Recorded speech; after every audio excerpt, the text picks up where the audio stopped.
Welcome back to The Full View. Now, communities in the Buffalo City Metro and the Eastern Cape are picking up the pieces after gale force winds lashed the metro. At least 26 out of the metro's 50 wards have been affected.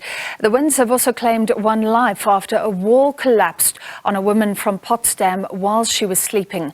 To discuss, we're joined by spokesperson for Buffalo City Metro, that's Samkelo Ngwenya.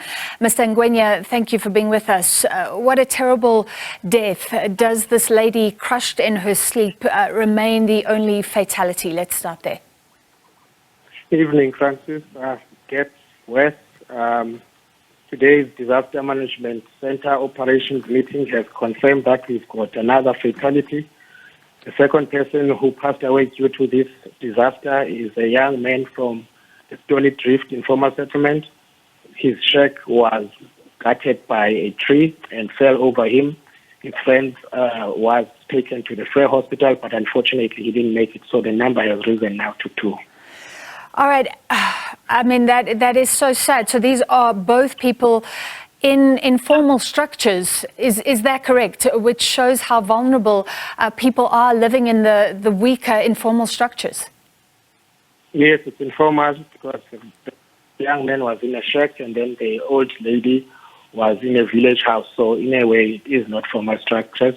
Definitely, it's not the first disaster that we're prone to. We've seen in the past water-related disasters targeting people in such areas. This time around, it's gale force winds that were very strong, and most houses that blew away or have been affected are mainly those that are in the rural areas or in the townships. So it is targeting such vicinities. Can you describe the extent of the damage and the position of the people affected? I mean, you have more than half of your wards affected, reportedly widespread power outages. What is the situation right now for many who may have lost everything? Well, the majority of the people in the Tanzania township are unable to watch this interview because there's no power. We have managed to restore most of the power outages in the Eastland area.